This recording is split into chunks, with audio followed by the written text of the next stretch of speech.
it came down to one property in particular that just wasn't getting the attention that she thought it deserved. Like she thought something was up. Why isn't this property selling? Because everything else about market timing and everything seemed fine.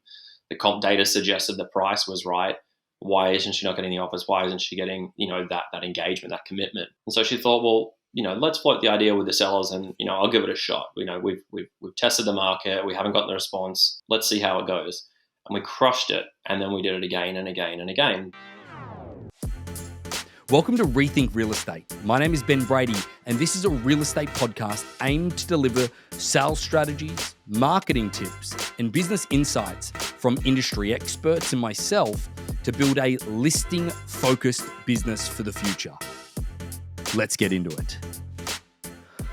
Well, folks, we're here with one of the originals, Mr. Shannon Mesritz. Shannon, welcome to Rethink Real Estate, or back to Rethink Real Estate, I should say.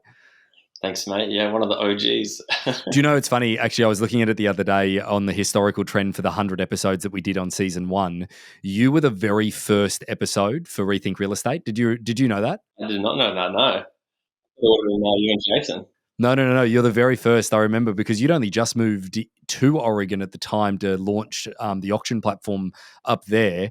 And interestingly enough is that you're one of the most listened to because, as you can appreciate, like our last 100th episode, people listen to all the time, which actually annoys me a little bit. Like we've got something like 12,000 plays of why buying at auction is better, or something along those lines. And then there's yours. So people typically listen to the last episode that was done on the season, and it sat there for 2 years, and then everyone listened to the first episode. So it's actually you and everyone getting the backstory of you. So I'm not going to ask you too many questions because I'm going to assume that a lot of people have actually heard about you. But we do have a new crowd, mate. I'll take that. Yeah. Feeling the love. I actually remember where I was when we recorded that episode. Where were you? Near one of the very first listings that we had in Oregon. I was sitting in the car. We were doing it in the car. I was worried about the audio and what was going on around it. But it feels like forever ago, but also like yesterday. Strange, huh? Yeah, it is strange. It's funny. Shannon back in the day had a Harcourts Auctions mobile, and it was a Ford Explorer, and this thing looked real cool. Like it was actually a really cool. We had like these stripes on it and all of that type of stuff. That was a great car. Yeah, they're also affectionately known as the Safari Wagon because of the stripes, I guess. Anyway, a lot of miles in that car. It was a great car. That's right indeed. But mate, I guess that the one thing that I just wanted to sort of touch on today is sort of segueing away from the Oregon marketplace, of which you established with the auction process there early on. But now you're in the Bay Area, so you're joining us from the Marina District in San Francisco. Mate, have you had to swim out of your house yet? No, like thankfully we weren't too bad here with the floods and all the crazy storms. But a lot of friends got affected, a lot of clients as well too. But we're all good. California's not built for so much rain, I suppose, but we definitely needed it. So, indeed. 3 years strong here now, just over 3 years strong. So, yeah, great. Good. Well, so being the pioneer in the Bay Area for the auction process is obviously you've been there from the inception of it. All different types of price categories, going from San Francisco down to the peninsula, down to San Jose, over to East Bay, up to Marin, even out to Napa Valley and Sonoma County and all of that type of stuff as well. You've seen a lot of the Bay Area, mate. So again, you're going to be the best to speak to it, speak to the auction process on it, and just speak to the generality of that marketplace at the moment as it goes through a little bit of a cultural shift. The thing I wanted to get is your opinion on, mate, because you get to see real estate's typically an agent. If you ask them the question around how is San Francisco market doing or the Bay Area market, they can only give you a snapshot of, say, San Francisco, the peninsula, San Jose. Some might have opinions of others. Just like any real estate professional, they'll probably give you an opinion, but whether or not it is the accurate information, you get to actually see all of those markets. I'm curious to get your perspective of things. We've just at the beginning of 2023, COVID is a thing of the past now, as much as like from a media standpoint. But with the job marketplace going so virtual in the tech space, and San Francisco or the Bay Area being so fueled by tech over the last decade, have you seen an exodus? Like, what have you seen the market do? Because the reason I ask is for the last decade, it's been the hottest marketplace on planet Earth, pretty much. Yeah. And you know what? It gets really like hyper local, hyper specific.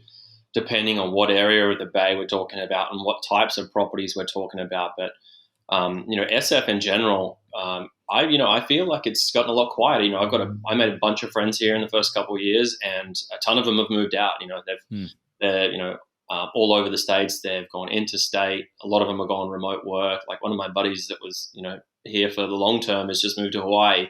He can work remote and have a beach life there. So it's like, it's not just like my friends that we're hearing a lot of the clients and the people that we're helping, the sellers that we're helping with our auction campaigns as well too. Like a lot of them moving out of state, not just moving to different parts of the Bay Area. So, the general trend, obviously, we focus on the listing and sales side is that, the clients that we deal with most of the time are moving away from, all right, we've only got those stories, but it really depends. SF, I feel, is really suffered post-COVID and the remote work from home arrangements. Obviously, the mass layoffs in tech are, hugely affecting Silicon Valley as well, too, the appeal of, workers there and surrounding areas there too as well.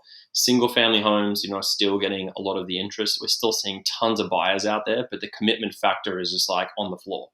Right. And that's where you're really attached to commit. And that's where you're coming in with the auction process to really help the real estate community there at the moment with reinvigorating their their properties from an interest perspective. Because two-part question for you, Shannon, is that I almost called you lad. So, folks, I'm going to do I'm going to rabbit hole here for a second. Shannon's affectionate nickname is Lad, L-A-D. Reason why is that back in the day, back in Australia, in Brisbane, there was a gentleman by the name of John Kalaja, and he'd always call him Shannon Lad. So we just started calling him Lad. So if you hear me call him Lad, it's not an offensive term. It's simply a sign of endearment. Your perspective on there's been about 150,000 tech jobs that have been laid off really in the Bay Area specific. Now, that doesn't mean necessarily that they're all there. It means that some of them may be remote or anything along those lines. That was just at the third quarter of last year or the last 6 months of last year. Yeah. And also there's obviously been more. I think there was 40,000 people that were let go of Amazon. Now, everybody says that and it's interesting because the tech industry has definitely got a surplus of workers. For every one tech job, there's about 7 people that could actually fill that position at this point. Whereas if you go to the restaurant industry, there's 0.3 people to every one job. So whilst they say that there's a massive unemployment, it actually really is only in tech because everyone's still crying out for jobs elsewhere. What have you seen the repercussions on the San Francisco marketplace from those layoffs? But then also the repercussions on, I guess, people that have moved away. What has it done to that marketplace or to the individual marketplaces at the moment? Because you're there, you're in the thick of it. What are your thoughts?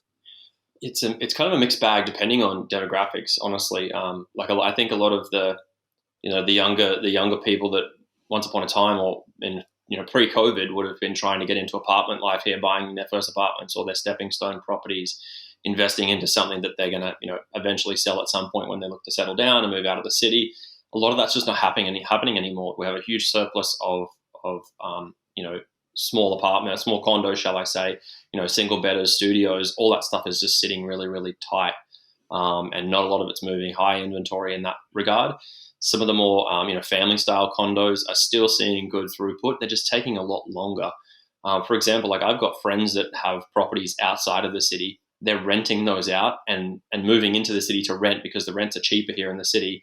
They can get back a bit of that, younger lifestyle for a little bit and make way more money on their larger single family homes outside of the city right now because the rents have gone up because sale volume's gone down. It works inverse in that regard. So it's really a mixed bag. You're seeing all sorts of stuff, but the general consensus stuff is just taking so much longer. And I think a lot of that's got to do really with the average price point here being so much higher, those interest rates affecting that so much more dramatically on the month-to-month payments. People are just lowering their overheads, especially if they're in tech, and looking to move further out if they can, if they're remote, worrying about job security and stuff like that too. So, it depends who you talk to. Some realtors will say everything's perfect and peachy and rosy, but I think the ones that are really on the front lines here doing more of the volume, if they're not talking to a client and putting forth a positive marketing spin, the realities are it's definitely slow in all categories.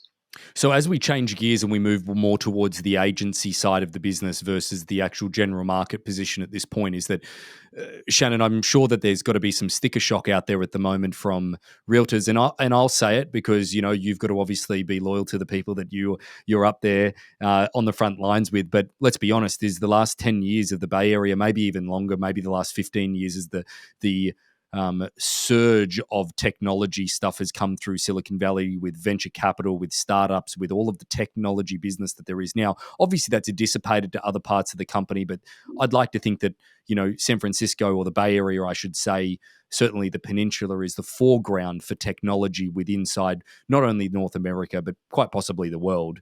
And that is fueled, the technology industry has fueled this auction-like culture before we even were doing non-distressed auctions up there.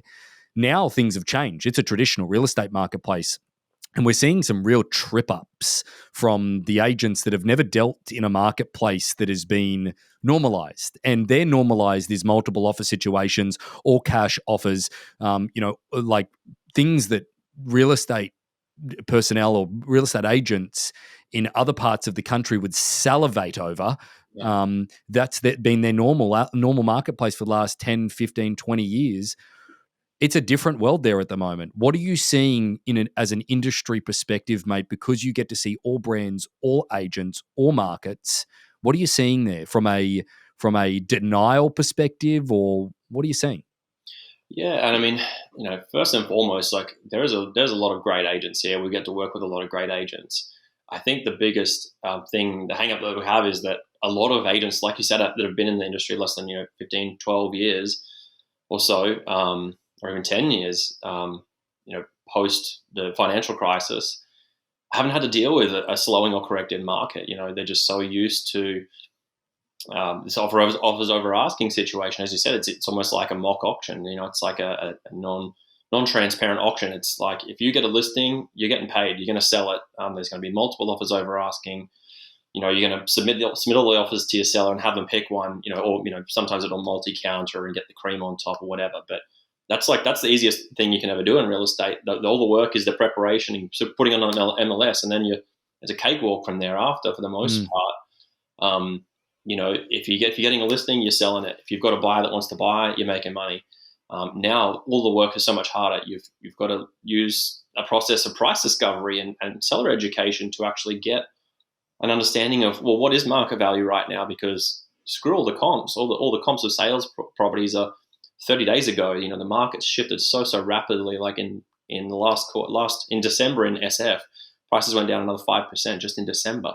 So it's like, well, if we're looking at data 30 days ago, we're talking about 5 to now 10% difference in 6 weeks.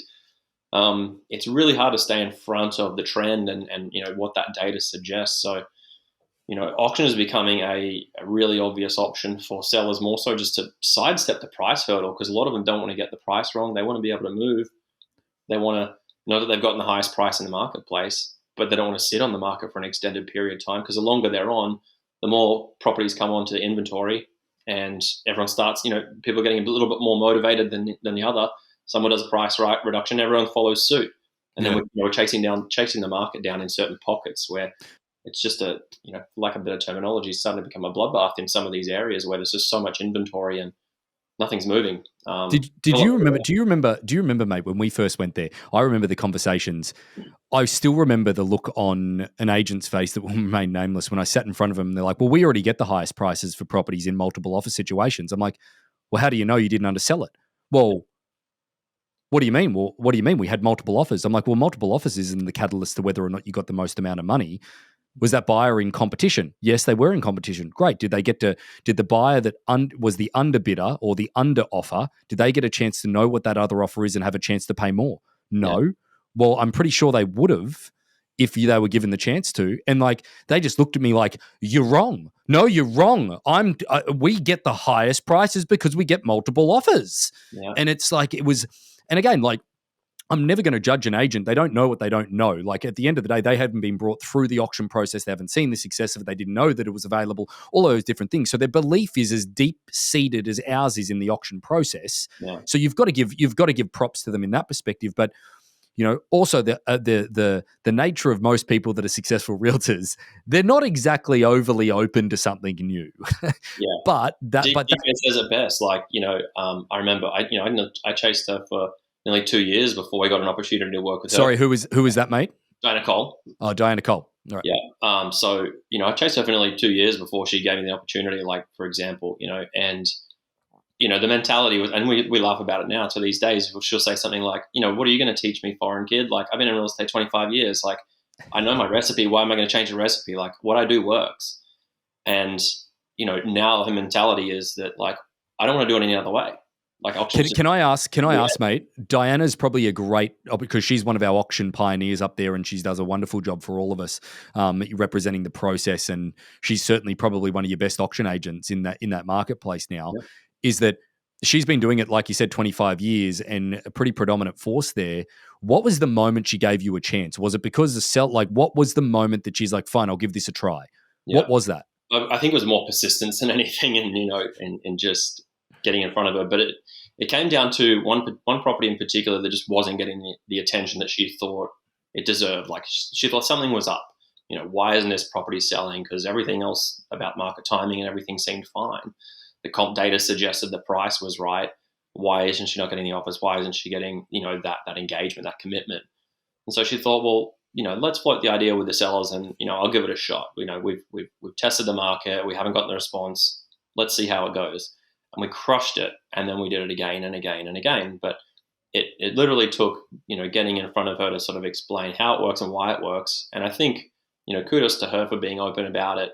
I think she just thought, well, if this is a primary method and such a huge method of sale in other places, like, maybe we're missing out. I'm okay to try it.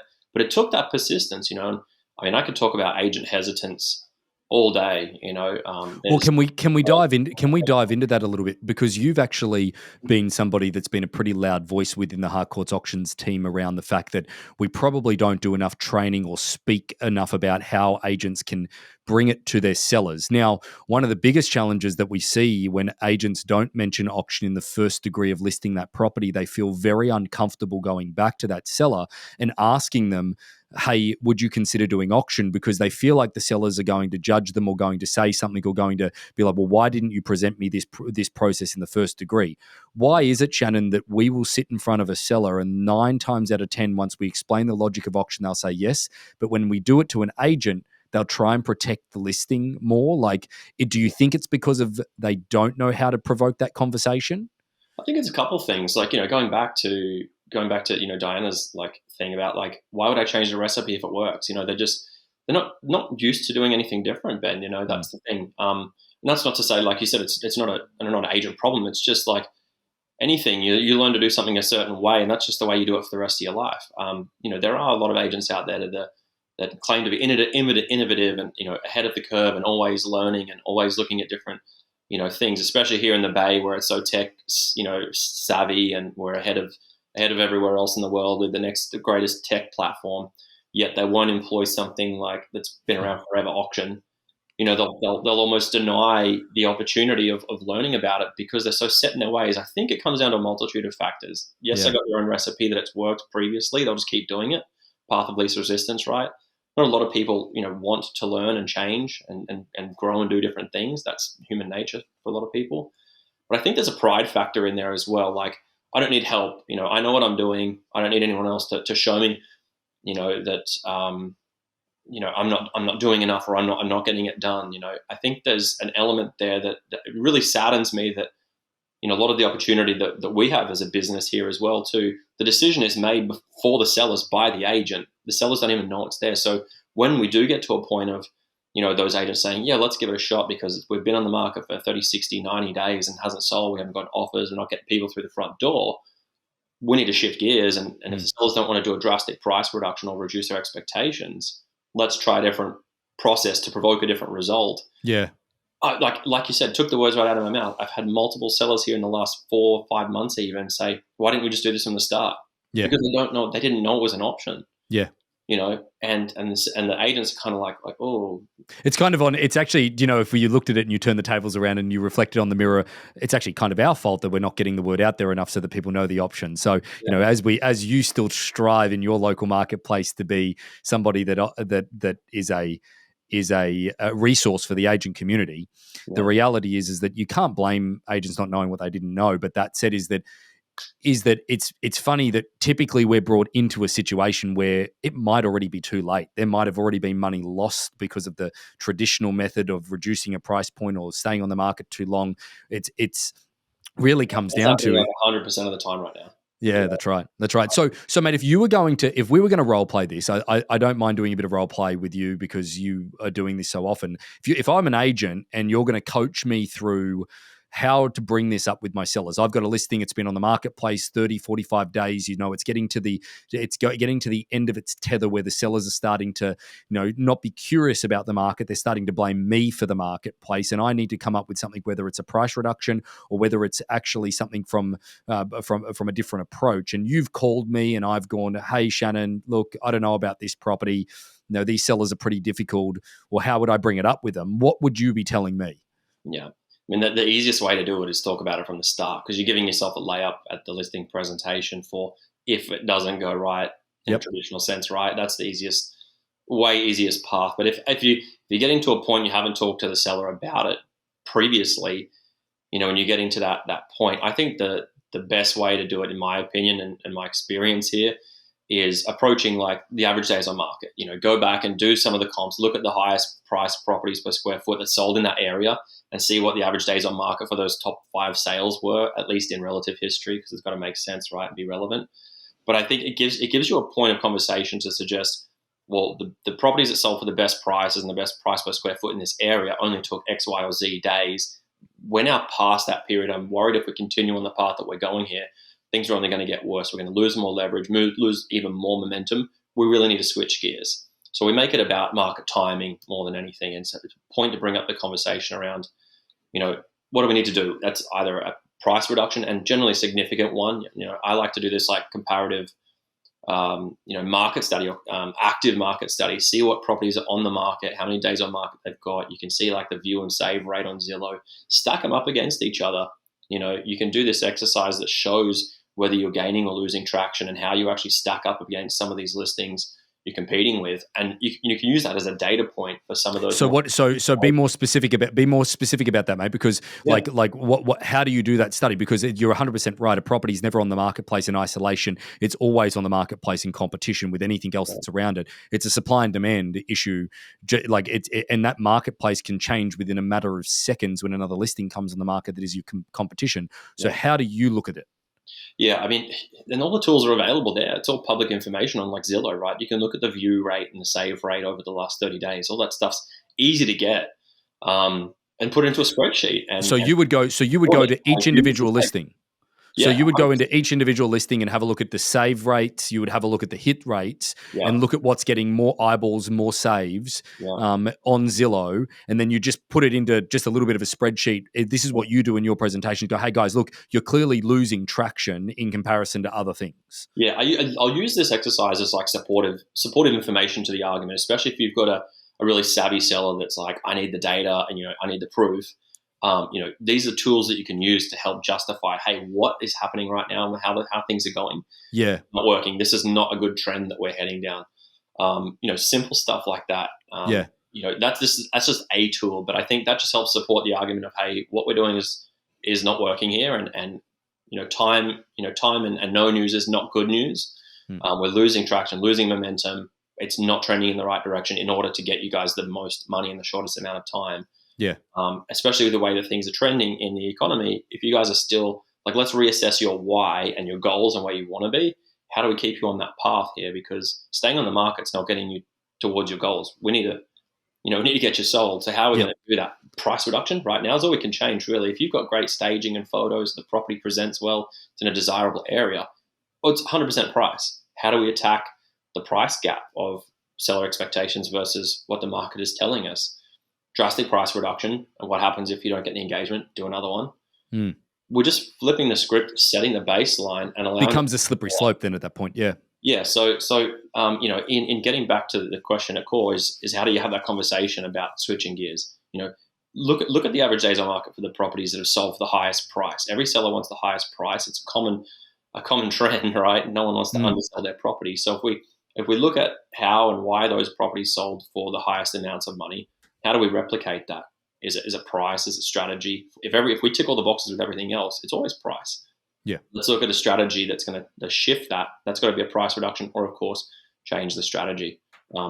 Yeah. And, hey, as your agent, we've identified some other options. There's some new options around in the Bay Area now. Obviously, we're such a tech savvy place in the world. We're always at the forefront of looking for other options for our sellers here. Yeah. I've identified Harcourts auctions, yada, yada, yada. Well, I think that, one of the ways that I would certainly bring up auction with a seller is if I hadn't brought it up at the start, I would go and just simply use a success story. So, for example, guys, we're at a position at the moment that we're about 21 days on the marketplace, and it would be remiss of me, Mr. and Mrs. Seller, if I didn't talk to you about what's to come if we don't get any further interest. And what I mean by that is that, realistically, in the traditional means of sale is that we've got to reduce the price. And again, I don't want to suggest that because at the end of the day, it becomes a slippery slope. And I'll be honest, is that the first price reduction that most people do isn't enough because we are all still very hopeful that there's someone out there. And if it isn't enough, then I just have to come back to you within 2 weeks, 3 weeks time and ask for another one at that point. And it, again, becomes a slippery slope and damages your reputation. We've seen something locally that is a different strategy that worked. It was this property at 38 Smith Street. It was on the marketplace for 30 days. It didn't sell traditionally. Then they took it through this auction process. Now, I know auction is a prickly word, and I understand if you've got a bad reaction about that, but just hear me out. It ended up selling for more than what it was traditionally listed for because it provoked a different portion of the market to look, and it actually made people do something, because at the moment, I think you can agree with me, we're getting people through, but no one's taking action.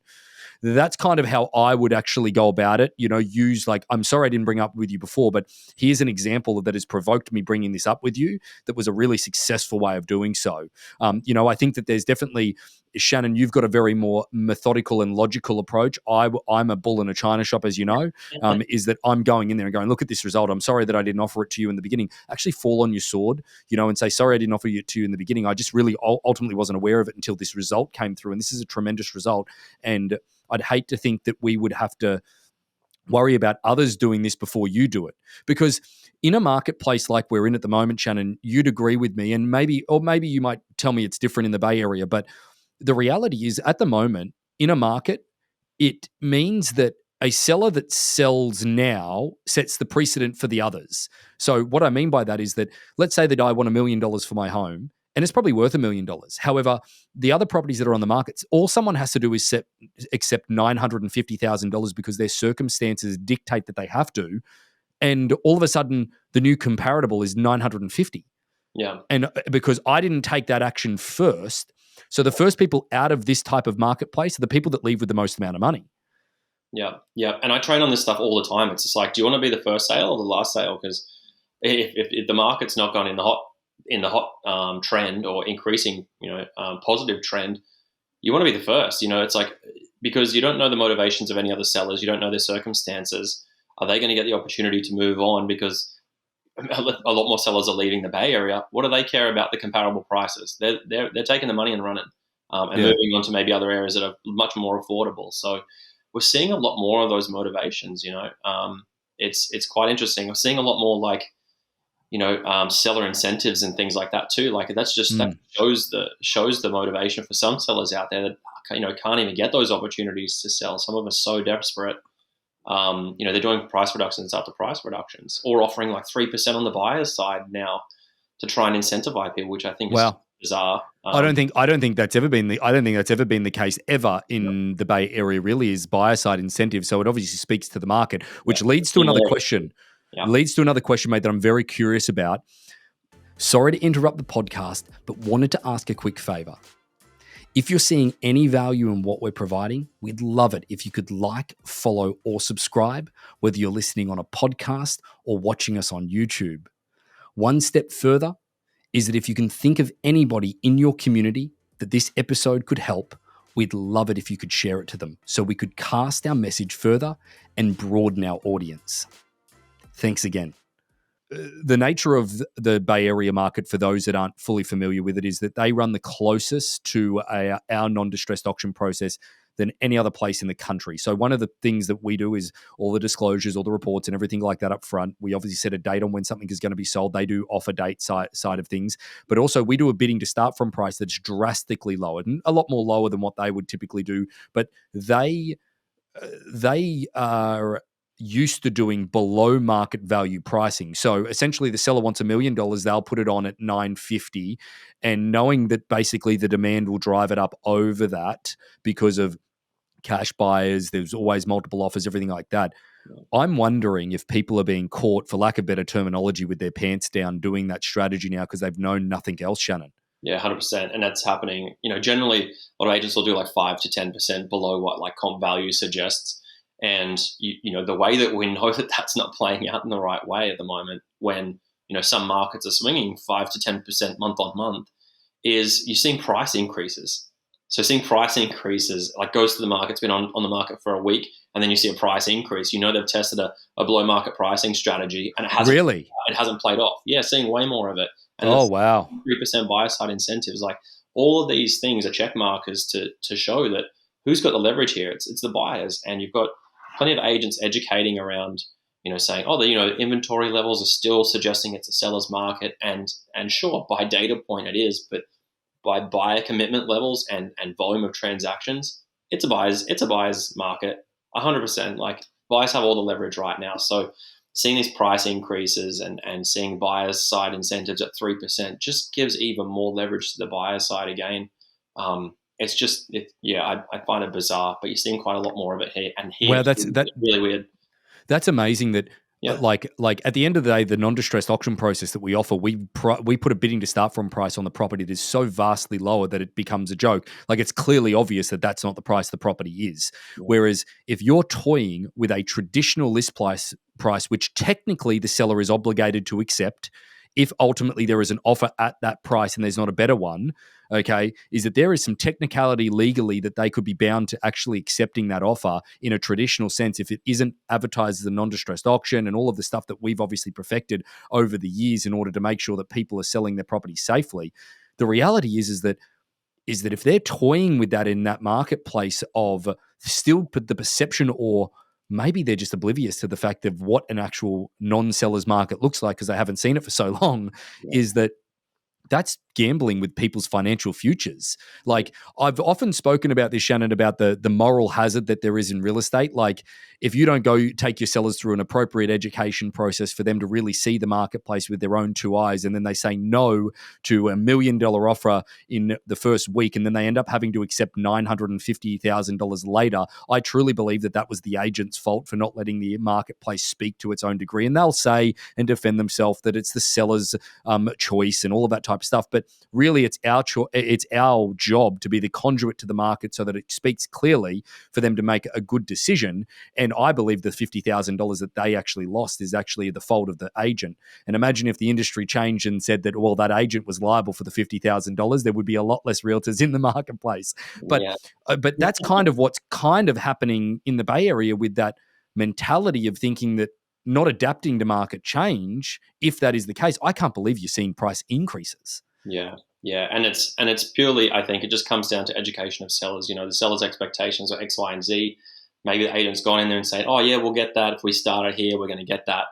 I think if you're promising anything to sellers at the moment, you're doomed from the start. Other than, of course, a process that's going to find market value. My big thing, and hand on heart, the thing that I love most about this industry is actually helping people.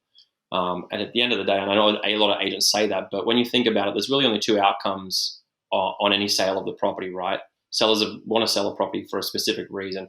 They either A, meet the market, however good, bad, or indifferent that washes out, or they change their plans, right? They don't accept market, they don't meet market, they don't sell, they change their plans, however that looks. So they're really the only two outcomes. It's our job to do everything that we can to make sure that they've had all the best information to make that call, whether they accept market, and obviously bring the best result. That's the answer to that. But we're going to be doing everything we can to make that decision a lot more easy. Would they accept market because they know hand on heart that this is the best they're going to get in this snapshot of time, and they can move on with their plans, or they change them?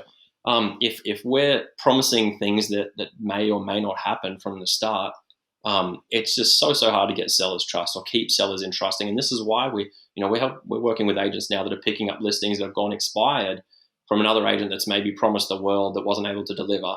Yeah. And the next agent comes in and tells them the real truths and the realities of, hey, if we want to stick to your goals and your plans, here's the process. Yeah, but also, like you just said, mate, it's a process. Like you just said, is that they're going into the listing with a process and saying to them in the sense that, guys, I would be an idiot to try and guess what your property is worth at the moment. That's why we're going to use an auction method where we put a lower bidding to start from price on and captivate the entire market, so then you guys can make an informed and educated decision on what it is. And that's the real benefit, certainly in a market that hasn't experienced this type of tumultuous side of things. Because let's face it, every time that there's some media about a tech company, I would assume that the Bay Area sort of quivers a little bit based on price. Mm-hmm. Yeah. And, honestly, having those conversations from the start, and a lot of the presentations, a lot of the business that we've done here in the Bay, especially in the last quarter of last year, almost, I would say like 80% of the listings that we help, sell and close on were previously listed without a result. In a lot of those seller conversations now, and conversion meetings or meetings with the sellers to talk to them about the auction process, it's having those real conversations around, like, this process, if nothing else, will tell you exactly what your property can sell for. And if that makes no sense, of course, you're not obligated to sell, and you have our full support.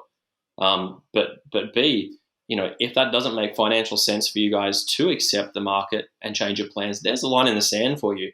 Waiting on the market and delaying your plans and having the stress and all that sort of stuff that's associated with that. Sellers are like super, super thankful that there's actually a process and a timeline and a point of decision with more information, Yeah. But going into those conversations, not promising things, saying like, the only promise is we're going to find out, X, Y, or Z. We start that bidding to start from price attractively enough, we're going to create opportunities for you to sell. It's just whether or not it makes sense. And it's like this refreshment that a lot of sellers say, like, this is all I want to know. Is now the right time, or is it not? Like, do I wait? Do I plan for 3 years, or do I just go, let's get out of here now? And if they're buying and selling in the same market, they can deal with the the relativity of, maybe I'll get a good deal on the purchase, but it hurts on the sale, but I'll pick it up on the purchase. Yeah. It's just about giving more information at the moment. And I think really diving into those conversations in the listing presentations now, or any seller talks, is if you're not doing that stuff, it's really hard to keep that trust. Well, that's why we're seeing, I think, a lot more expired listings, because a lot of those agents that haven't had to do that kind of work before aren't doing it. And these listings are slipping through the cracks for those that are hungry for them, and we'll pick them up and sell them. I mean, we've would have sold 3 or 4 of those just in December. Yeah, yeah. And I guess that the discovery process that you take the agent through, I think that there's a couple of discoveries in all of this as well, that if you were to use the process and use yourself, Shannon, is that I think that being on listing presentations before, where you've got an agent and then you've got the client and you're presenting the auction process and asking a few questions, you being a third party and a new face of the equation, even if they don't want to use auction and even if they don't want to go down that path, I know that 99.9% of the time, the agent on the other side of the call will call after the presentation, go, I didn't realize that they were, needing to move that quickly, or they'd like whatever you've found some more information out of that situation. Yeah. Because you weren't so close to it. Then not only then speaking that if they choose to go down the path of auction, and then we take it all the way through, even if it doesn't get a result that the seller says yes to, because they're in complete control with whether it's before or on the day of auction, then they choose to keep the property, that level of discovery in order to then price the property traditionally, or that level of discovery in a short period of time for the agent that the seller might not have been as committed to sell, those discovery opportunities that auction presents is just by putting a third party into play, which is someone like yourself or one of the other Harcourts auctions team. Yeah, totally. And I'm, I have the conversations all the time where, I've got agents that know the process through and through and know that, hey, we're getting to that stage. I'll bring Shannon into the conversation as effectively like, my in-house strategist, or whatever you want to call it, like my team strategist. And we'll get back in there. And like you say, just having a different approach to the situation, and going like, okay, what's the brass tacks here? Like, what are your plans? What's the why? What's your timing? how do we get to this price? Why are you guys at this price that, expectation of price? How do we get to that figure? Let's unpack that, because more often than not, it's for lack of better terminology, it's unvalidated or invalidated. There's no real basis there for that number. It's just, this allows me to do X, Y, or Z, or I just don't want to lose any money on this property. They're kind of really intangible numbers a lot of the time. And if they're looking at sales data that's 30 days old as well too, it's still intangible. Yeah. So we just unpack that, like why. And I know that every time we have those conversations, if they don't go auction, 9 times out of 10 they usually will, but the agents get a really good price reduction, because it's like, not to come to Jesus talk, but it's like, all right, let's cut through the crap here. As much as your agent is probably, great friends with you and, has a great relationship with you, and no doubt they're doing their job, I think they can overcomplicate things. Instead of thinking, well, how am I going to find this person that's going to pay X, Y, or Z? It's, how do I get my sellers on board with meeting the market? Because that's our real job. Yeah. Finding out what the market's willing to pay for the property. We can't, force anyone to overpay for a property or pay what our seller wants. We market it, we field the inquiry, we do the follow-up, we do all the work, we use as much leverage as we can to try and get that best possible result. If it doesn't match up, this is why we have days on market increase, because the sellers aren't there. The market's there, but the sellers aren't. It's the agent's position to bring those two parties together here, and not having a volume of information, a volume of feedback when you've got a higher price. It's really hard to educate when you've got no one coming through the door. So it's the work that goes into preparing and not overselling or overpromising stuff, but allowing the market to truly speak, but capturing that information and delivering it. Capturing the information and delivering it. The There's the goal. step. Yeah, capturing. Yeah, doing the follow-up, getting the feedback. Get the price feedback. None of this stuff. And I work with hundreds of agents, a lot of great ones. So many don't do that stuff because they've never had to. Yeah. It's such a strong point, mate, is that, again, there's no point getting 1 million people through the door if no one buys it. What and you haven't captured any of the data, not only to increase your own business, but also in order to inform the sellers so they can make an informed and educated decision. But you and I can go round and round in circles speaking about this stuff all day, mate. But it's certainly something that we're very passionate about. I guess that final question for you, mate, as we end out the podcast, is that someone said to me that, cities will never die, being the good cities like San Francisco, New York, and all of these other places. Someone said that, that's where most people that come out of university or come out of, their school will go to one of the major cities to meet their significant other and, build a life, and then they'll possibly move out. Do you still have faith that San Francisco is going to keep its stripes, mate, as being one of the best cities in the North America? You know what? As much as it feels a lot more like a stepping stone kind of city, a lot of people come in, they'll work here for a few years, make some money, meet someone maybe, and move on. Very transitionary city. It is a very exciting place to be. I think it'll always have that charm and always have that magnetism to it. There's been a little shine that's probably come up in the financial district, in the tech world, and working environment here. But as far as outside of work stuff, still an amazing city. And those that live here, know why. There you go. Well, folks, if you're ever in San Francisco, more specifically the Marina District, Shannon will buy you a coffee, talk your ear off about auction, and don't get him started about cars or motorbikes or anything like that. But either way, mate, thanks for joining us on this episode of Rethink Real Estate. Thanks for having me on. Great chat with you. So about 75% of our audience hasn't liked, followed, or subscribed to our podcast. It would mean the world to us, and it would help this podcast more than you know to expand our reach if you were to like, follow, or subscribe on any of the platforms that you're watching or listening on. Thanks again.